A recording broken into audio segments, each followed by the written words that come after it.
வணக்கம் நண்பர்களே, நாம புதுசா மாயம் மிஸ்ட்ரி அப்படின்ற சேனலை ஓபன் பண்ணிருக்கோம். அந்த சேனலோட லிங்கை கீழே கமெண்ட் செக்ஷன்ல ஃபர்ஸ்ட் கமெண்டா போட்டு அதை பின் பண்ணி வச்சிருக்க. மறக்காம அந்த லிங்கை கிளிக் பண்ணி சேனலை சப்ஸ்கிரைப் பண்ணுங்க.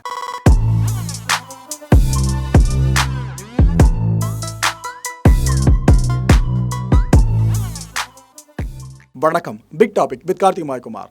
மிகுந்த எதிர்பார்ப்புகளுக்கு மத்தியில் நம்ம தமிழகத்தில் பட்ஜெட் தாக்கல் பண்ணப்பட்டிருக்கு. திமுக ஆட்சி பொறுப்பை ஏற்றிருக்காங்களா? இந்த ஆட்சி பொறுப்புக்கு வந்த மொதல் பட்ஜெட் இப்போ தான் தாக்கல் பண்ணியிருக்காங்க. நிதியமைச்சர் பழனிவேல் தியாகராஜன் இருக்காருலங்க, அவர் தான் பட்ஜெட் தாக்கல் பண்ணியிருக்காரு. நிறைய விஷயங்களை உள்ளே சொல்லியிருக்காரு. ஸோ இந்த ஷோவில் முழுக்க என்னென்ன துறைகளுக்கு முக்கியமான நிதி ஒதுக்கீடு பண்ணப்பட்டிருக்கு, மக்கள் தெரிஞ்சிக்க வேண்டிய முக்கியமான அறிவிப்புகள் என்னென்ன, இதை பற்றி ஃபுல்லாக பார்க்கலாம். நிகழ்ச்சிகளை போகலாம்.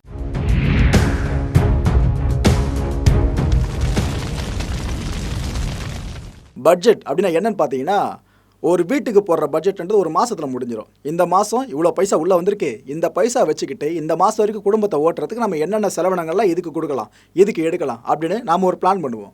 மளிகை பொருளுக்கு இவ்வளோ பைசா போடலாம், கரண்ட் பில்லு இவ்வளோ கொடுக்கலாம், பால்காரனுக்கு இவ்வளோ செலவினம் இருக்குது, அது இதுன்னு நாம் ஒரு பட்ஜெட் போடுவோம். குடும்பத்துக்கு போகிற அந்த பட்ஜெட் இருக்கலங்க, அதையே ஒரு மாநிலத்துக்கு போட்டால் எப்படி இருக்கும், ஒரு மாதத்துக்கு இல்லை ஒரு வருஷத்துக்கு போட்டால் எப்படி இருக்கும், இதை தான் நம்ம பட்ஜெட் அப்படின்னு சொல்கிறோம். புரியுதாங்க? ஓகே. இப்போ போட்டிருக்கிறது மாநில பட்ஜெட். மத்திய பட்ஜெட் வேறு, மாநில பட்ஜெட் வேறு. இந்த பட்ஜெட் ரெண்டு விஷயங்களில் முக்கியத்துவம் பெறுது. அதில் மொதல் விஷயம், ஸ்டாலின் அவர்கள் முதலமைச்சர் இருக்கையில் அமர்ந்ததுக்கு பிறகான மொதல் பட்ஜெட் இதுதான் மொதல் விஷயம். ரெண்டாவது பார்த்தீங்கன்னா, இந்த பொது பட்ஜெட்னு ஒன்று தாக்கல் பண்ணுறாங்க. இதுக்கு அடுத்தபடியாக விவசாயத்துக்குன்னு தனியாக ஒரு பட்ஜெட் தாக்கல் பண்ணுறாங்க. எனக்கு தெரிஞ்சு இந்திய அரசியல் வரலாற்றிலேயே இது ஃபார் த ஃபர்ஸ்ட் டைம்னு சொல்லலாம். ஏன்னா தனித்தனி பட்ஜெட் அப்படின்றது பெரிய விஷயம், அதுவும் ஒரே நாளில் ரெண்டு தாக்கல் பண்ணப்பட்ட அதை விட பெரிய விஷயம். இது எல்லாத்தோட பெரிய விஷயம். பொது பட்ஜெட்டுக்கு ஒரு நாள், விவசாய பட்ஜெட்டுக்கு ஒரு நாள், வெவ்வேறு நாட்களில் அந்தளவு முக்கியத்துவம் விவசாய பட்ஜெட்டுக்கு மட்டுமே கொடுத்துருக்காங்க. அந்த விவசாய பட்ஜெட் இன்னைக்கு தாக்கல் ஆகலை, ஆனால் பொது பட்ஜெட் இன்னைக்கு தாக்கல் ஆச்சுங்க. இதில் யாருமே எதிர்பார்க்காத அளவுக்கு கல்விக்கும் சுகாதாரத்துக்கும் அதிக முக்கியத்துவம் கொடுக்கப்பட்டிருக்கு. முக்கியத்துவம்னு பட்ஜெட்டில் சொன்னாலே கண்டிப்பாக புரிஞ்சிருக்க எந்த டைமில் சொல்கிறேன்னு சொல்லிட்டு நிதி, அந்தளவு நிதி ஒதுக்கீடு செய்யப்பட்டிருக்கு. எந்தெந்த துறைகளுக்கு எதுக்காக நிதி ஒதுக்கீடு செய்யப்பட்டிருக்கு, இதை பற்றி ஒரு லிஸ்ட்டை ஃபுல்லாக பார்த்துட்டு அதுக்கு பிறகு நிதி அமைச்சரோட முக்கியமான அறிவிப்புகள் என்னென்ன அதை பற்றியும் பார்க்கலாம். திமுக அரசு பட்ஜெட் தாக்கல் பண்ணுறாங்க அப்படின்னா கண்டிப்பாக தமிழுக்கு முக்கியத்துவம் கொடுக்கப்பட்டிருக்கும். எங்கேயும் கொடுக்கப்பட்டிருக்கு. இந்த தொல்லியல் துறை இருக்குல்லங்க, இதுக்காக 5 கோடி ரூபாய் ஒதுக்கிட்டு தமிழ் வளர்ச்சி துறைக்காக மட்டுமே 80 கோடி ரூபாய் ஒதுக்கீடு பண்ணியிருக்காங்க. முந்தைய பட்ஜெட்டை காட்டிலும் இந்த பட்ஜெட் என்னை வெகுவாக ஈர்த்துச்சு. அதுக்கு பிரதான காரணம் பார்த்தீங்கன்னா, பருவநிலை மாற்றம் இருக்குல்ல, இதுக்கான இயக்கம் ஒன்று ஆரம்பித்து அது செம்மையாக கொண்டு போகணும் அப்படின்றதுக்காகவே 500 கோடி ரூபாய் ஒதுக்கியிருக்காங்க. இந்த 3 எதிர்பார்க்கவே இல்லைங்க. ஏன்னா உலகம் முழுக்கவே மிகப்பெரிய தலைவலியாக இப்போ இருந்துட்டு இருக்கிறது கிளைமேட் சேஞ்ச் தான். அதுக்காக ஒரு இயக்கம் அது செழிப்பாக செயல்படுறதுக்காக இவ்வளோ பணத்தை ஒதுக்குறாங்கன்னா பெரிய விஷயம். என்னடா திமுக இந்தளவு சப்போர்ட் பண்ணி பேசுகிற அப்படிலாம் நினைக்காதீங்க. இதுக்கு முன்னாடி முந்தைய வீடியோக்குள்ளே விமர்சிச்சிருக்கோம். இப்போ அவங்க செஞ்ச விஷயத்தில் என்னோட கவனம் ஈர்த்ததால் நான் இதை பற்றி புகழ்ந்து சொல்கிறேன். தப்பே இல்லை. ஊடக தர்மம் ரெண்டு பக்கமாக பார்க்கறது. நான் ஷோவோட ஆரம்பத்தில் சொல்லியிருந்தேன், இந்த பட்ஜெட்டில் கல்விக்கு அதிக முக்கியத்துவம் கொடுக்கப்பட்டிருக்குன்னு சொல்லிட்டு. ஆனால் என்ன கொடுமை, கொரோனா காலகட்டம், இன்னும் ஸ்கூல்ஸ்லாம் திறக்கப்படல.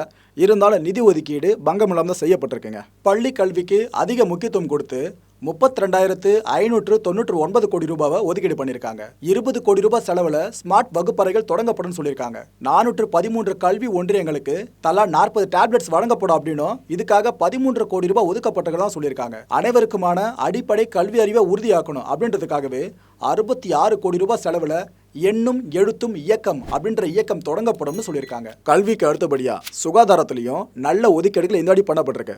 சித்தா பல்கலைக்கழகம் அமைக்க முதற்கட்டமாக 2 கோடி ரூபாவும், மருத்துவம் மற்றும் குடும்ப நலன்துறைக்காக 18,933 கோடி ரூபாவும், முதல்வர் மருத்துவ காப்பீடு திட்டத்துக்காக 1046 கோடி ரூபாவும் நிதியா ஒதுக்கி இருக்காங்க. திமுக ஆட்சி அமைஞ்சதுக்கு பிறகு பெட்ரோல் டீசல் விலையை குறைக்கிற அதுன்னு சொல்லிக்கிட்டு இருந்தீங்களே, என்ன ஆச்சு அப்படின்னு இவ்வளோ நாள் வரைக்கும் ஒரு கரும்புள்ளி செம்புள்ளி அவங்களோட ஆட்சி மேலே குத்தப்பட்டு இருந்துச்சுல, அந்த கரும்புள்ளி செம்புள்ளியை போக்குற மாதிரி பட்ஜெட்டில் முக்கியமான அறிவிப்பை வெளியிட்டிருக்காங்க. எஸ், பெட்ரோல் லிட்டருக்கு 3 ரூபாய் குறைக்கிறதுக்கு ஆணை பிறப்பிக்கப்பட்டிருக்கிறதா சொல்லியிருக்காங்க. ஆனால் இது மட்டும் இல்லை, நெடுஞ்சாலைத்துறையும் நல்லா கவனிச்சிருக்காங்க. அது கூடவே பேருந்து சம்பந்தமாகவும் முக்கியமான டேட்டா ஒன்று கொடுத்துருக்காங்க.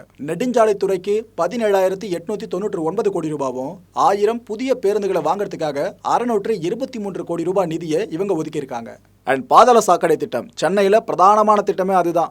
அது ஒன்றுத்தில் பிரச்சனை வந்துச்சு அப்படின்னா எல்லாத்துக்கும் இங்கே சென்னையில் வசிக்கிறவங்க பிரச்சனை தான். அந்தளவு முக்கியமான திட்டமாக பார்க்கப்பட்டு இருக்கு. அதுக்கான ஒதுக்கீடு கூடவே சேர்த்து ஸ்மார்ட் சிட்டி இருக்குல்லங்க, இந்த பிளான் சார்ந்த முக்கியமான நிதி ஒதுக்கீடு பற்றி அறிவிக்கப்பட்டிருந்துச்சு. ஸ்மார்ட் சிட்டி திட்டத்துக்காக 2,350 கோடி ரூபாவும், சென்னையில் 3 இடங்களில் பாதாள சாக்கடை திட்டத்துக்காக 2,056 கோடி ரூபாவும் இவங்க ஒதுக்கியிருக்காங்க.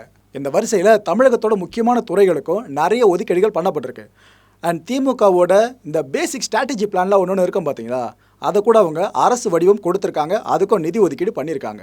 நீதித்துறைக்கு 1713 கோடி ரூபாவும், காவல்துறைக்கு 8930 கோடி ரூபாவும், தீயணைப்பு துறைக்கு 405 கோடி ரூபாவும், சாலை பாதுகாப்புக்காக 500 கோடி ரூபாவும் ஒதுக்கீடு பண்ணியிருக்காங்க. நமக்கு நாமே திட்டத்துக்காக 100 கோடி ரூபாவும், குடிசை மாற்று வாரியத்துக்காக 3954 கோடி ரூபாவும், நீர்ப்பாசன திட்டங்களுக்காக 6607 கோடி ரூபாய் ஒதுக்கீடு பண்ணப்பட்டிருக்கு. மீன்வளத்துறைக்கு 1149 கோடி ரூபாவும், காசிமேடு மீன்பிடி துறைமுகத்தை மேம்படுத்துறதுக்காக 150 கோடி ரூபாவும், உணவு மானியத்துக்காக 8437 கோடி ரூபாய் ஒதுக்கீடு பண்ணப்பட்டிருக்கு. ஒரு மாநில அரசோ இல்லைனா மத்திய அரசோ பட்ஜெட் தாக்கல் பண்ணுறாங்க அப்படின்னா பொதுமக்கள் இருக்க மிகப்பெரிய எதிர்பார்ப்பு கடன் தள்ளுபடி இருக்குமா? இந்த எதிர்பார்ப்பு விவசாயிகளை தான் பயங்கரமாக ஆட்கொண்டிருக்கும். இந்த மாநில பட்ஜெட்டில் ஒரு முக்கியமான விஷயம் அரங்கேறி இருக்குது. அதாவது இந்த மகளிர் சுய உதவி குழுக்கள்லாம் நிறைய பேர் கடன் வாங்கியிருப்பீங்களே, அந்த கடன் தொகையை தள்ளுபடி பண்ணியிருக்காங்க. இந்த தள்ளுபடி பண்ணப்பட்ட தொகை போதாதுன்னு கூடுதல் கடன் வழங்குறது சம்பந்தமாக ஒரு அறிவிப்பையும் வெளியிட்டிருக்காங்க. மகளிர் சுய உதவி குழுவில் கடன் வாங்கியிருப்பாங்களே, இவங்களோட கடனை ஒட்டுமொத்தமாக கால்குலேட் பண்ணி 2756 கோடி ரூபாய் கடனை தள்ளுபடி பண்ணியிருக்காங்க. மகளிர் சுய உதவி குழுக்களுக்கு 20,000 கோடி ரூபாய் கடன் வழங்கப்படணும். இது இல்லாம 5500 கோடி ரூபாய் சிறப்பு கோவிட் கடன் வழங்கப்படும் அப்படின்னு சொல்லியிருக்காங்க. திமுக தேர்தல் வாக்குறுதியில் சொல்லியிருந்த முக்கியமான விஷயம் குடும்ப தலைவிகளுக்கு குறிப்பிட்ட பணத்தை கொடுக்கறதுன்னு சொல்லிட்டு அந்த ஒரு வாக்குறுதியை நிறைவேற்றப்படலமா பட்ஜெட்ல இன்னொரு முக்கியமான அறிவிப்பும் இடம் பிடிச்சிருக்கு. அதாவது குடும்ப தலைவிகளுக்கு 1000 ரூபாய் வழங்குற திட்டத்தை நாங்கள் முக்கியத்துவம் கொடுத்து பார்த்துக்கிட்டு இருக்கோம். தகுதி வாய்ந்த குடும்பங்கள் அடிப்படையில் இந்த பணம் அவங்கள போய் சென்றடையன்னு சொல்லியிருக்காங்க. இங்கே தான் லைட்டாக எனக்கு இடிக்குது. தகுதி வாய்ந்த குடும்பங்கள் அப்படின்னா தமிழகத்தில் இருக்க எல்லா குடும்ப தலைவிகளுக்கும் இந்த பணம் போய் சேருமா, இல்லைனா ஸ்பெசிஃபிக்காக போர்ஷனாக பிரித்து குறிப்பிட்ட எல்லை கூட இவங்க வரையறுத்து அதுக்கு மேலே கீழே இருக்கிறவங்களுக்கு மட்டும் இந்த பணம் போய் சேரப்போதா? இதுக்கான தெளிவு கொஞ்ச நாளைக்கு கிடச்சிடும் நம்புகிறேன். ஓகே, இன்னொரு முக்கியமான விஷயத்தையும் பட்ஜெட்டில் விளக்கி இருக்காங்க. அதாவது பல பேரை குழம்பிட்டு இருந்தீங்க, எங்கள் வீட்டில் இருக்கிற ரேஷன் கார்டில் குடும்ப தலைவர் பேர் இருக்குது, அந்த ரேஷன் கார்டோட தலைமையாக குடும்ப தலைவி பேர் அதில் கிடையாது, ஸோ எனக்கு 1000 ரூபாய் கிடைக்காம போயிடுமோ அப்படின்னு பல பேர் குழப்பத்தில் இருந்தீங்க. அதுக்கான விளக்கத்தை இப்போ கொடுத்துருக்காங்க. ரேஷன் கார்டில் குடும்ப தலைவர் பேர் இருந்தாலும் பரவாயில்ல, அந்த குடும்பத்தோட தலைவியாக நீங்கள் இருப்பீங்களே, உங்களுக்காக அந்த பணம் கண்டிப்பாக வந்து சேரும். ஒரு ரேஷன் கார்டுக்கு 1000 ரூபாய் அப்படின்ற கணக்கில் தான் கொடுக்க போகிறாங்க.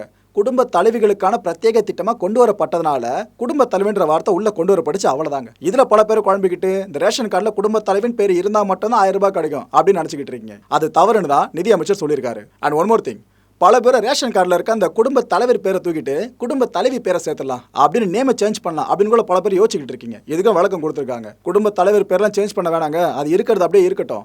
அந்த குடும்பத்தில் நீங்கள் இருக்கீங்களா, ரேஷன் கார்டு அடிப்படை தானே வருது, கண்டிப்பாக பணம் வந்துடும் அப்படின்னு அவங்க சொல்லியிருக்காங்க.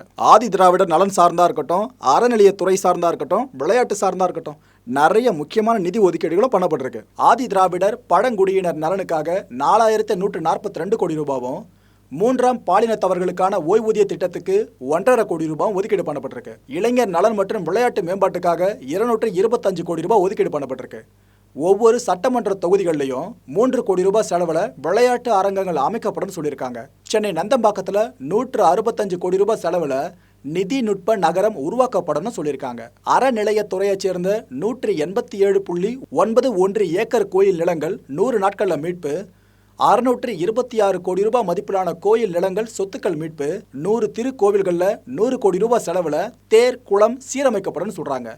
அண்ட் மசூதிகள் தேவாலயங்களை புதுப்பிக்க 6 கோடி ரூபாய் ஒதுக்கீடு பண்ணியிருக்காங்களாம். மக்களே, நீங்கள் இது வரைக்கும் பார்த்தது எல்லாமே நிதி ஒதுக்கீடுகள் சம்மந்தமாக மட்டும்தான். இதுக்கு பிறகுதான் முக்கியமான விஷயங்களுக்குள்ளேயே ஃபோக்கஸ் பண்ண போகிறோம். அறிவிப்புகள். இந்த பட்ஜெட்டில் என்னென்ன அறிவிப்புகள்லாம் தமிழகம் சார்ந்து அறிவிக்கப்பட்டிருக்கு அதை பற்றி பார்க்கலாம். இதில் முதல்ல ஒரு குற்றச்சாட்டுன்னு சொல்லலாங்க. இது லிட்டரலாக அப்படி தான் இருக்குது அந்த பட்ஜெட்டில். நம்ம நிதியமைச்சர் பழனிவேல் தியாகராஜன் அவர்கள் அந்த பட்ஜெட்டில் என்ன சொல்லியிருக்காரு முதல் அறிவிப்பு அப்படின்னு பார்த்தீங்கன்னா, இதுக்கு முந்தைய இருந்த அரசு, அது அதிமுக கவர்மெண்ட்டை சொல்கிறாங்க, அவங்க தமிழகத்தை மின்மிகை மாநிலம்னு சொல்லிக்கிட்டு இருந்தாங்க, ஆனால் அது தப்புன்னு சொல்கிறாரு. எப்படி முன்னாடி என்ன கவர்மெண்ட் சொல்லி இருந்துச்சோ அந்த கவர்மெண்ட் சொன்ன விஷயத்தை அப்படியே தப்புன்னு சொல்கிறாங்க. சொன்னவர் என்ன சொல்கிறாரு, தமிழகம் இதுக்கு முன்னாடி வரைக்கும் மின் சந்தை இருக்குல்ல, அதில் இருந்து தான் 2500 மெகாவாட் அளவுக்கு மின்சாரத்தை வாங்கிட்டு இருந்துச்சு. அங்கேருந்து வாங்குறப்ப எப்படி தமிழகம் மின்மிகை மாநிலமாக இருக்கும் அப்படின்ற கேள்வி அவர் எழுப்பியிருந்தார். மக்கள் நீங்கள் இந்த விஷயத்தை எப்படி வேணாலும் எடுத்துக்கலாம். இதுக்கு முன்னாடி சொன்னவங்க உண்மையை சொல்லியிருப்பாங்க, ஆனால் இவங்க குற்றம் சார்ந்ததை சொல்லலாம் அப்படின்னு நினச்சிக்கலாம். இல்லைனா முந்தைய அரசு ஏதோ பூசி மழுப்பி இருக்காங்க, இந்த விஷயத்தை திமுக எக்ஸ்போஸ் பண்ணுறதா கூட மேபி நீங்கள் எடுத்துக்கலாம். அது உங்களோட பெர்செப்ஷன். அடுத்த அறிவிப்பு, இது ஆக்சுவலாக நவீனமயம் வாய்ந்த ஒரு அறிவிப்புன்னு சொல்லலாம். இப்போ இப்போ கவர்மெண்ட் லேண்டு எல்லா இடத்துலையும் கவர்மெண்ட்டால் கரெக்டாக பார்த்துட்டே இருக்க முடியாது இல்லையா? ஏதோ ரிமோட் வில்லேஜுக்குள்ளே இருக்குது அப்படின்னா கவர்மெண்ட்டால் சரியாக கண்காணிக்க முடியாதுல்ல. அதுபோல் நிலங்களை நிறைய புண்ணியவான்கள் என்ன பண்ணுவாங்க, போர்டை போட்டு வித்துட்டு போயிடுவாங்க. அதை வாங்குறதுக்கு பல ஏமாளிகள் இருக்க தான் செய்கிறாங்க. இது போல் அரசு இடங்களை கண்காணிக்கணும் அப்படின்றதுக்காக ஜிபிஎஸ் தொழில்நுட்ப உதவி நாடப்பட்டு கண்காணிப்பு மேற்கொள்ளப்படும் பட்ஜெட்டில் அறிவிக்கப்பட்டிருக்கு. இது கூடவே சுற்றுச்சூழலை கண்காணிக்கணும் அப்படின்றதுக்காக பிரத்யேக மையம் ஏற்படுத்தப்பட்டு கண்காணிப்பு பணியை மேற்கொள்ளப்பட போதாம். இது என்ன பிரமாதம், சங்க காலம் தொட்டு இன்னொரு அறிவிப்பை வெளியிட்டிருக்காங்க. இந்த சங்ககால துறைமுகங்கள் இருக்க பார்த்தீங்களா தமிழகத்தில், இது எங்கெங்கெல்லாம் இருக்கோ அந்த இடங்களில் கடல்சார் ஆய்வு மேற்கொள்ளப்படும் சொல்கிறாங்க. கண்டிப்பாக மைண்ட் இப்போ எங்கே போவோம், குமரி கண்டம் அது சார்ந்த ஆய்வு போகுமான்னு சொல்லிட்டு பார்க்கலாம்.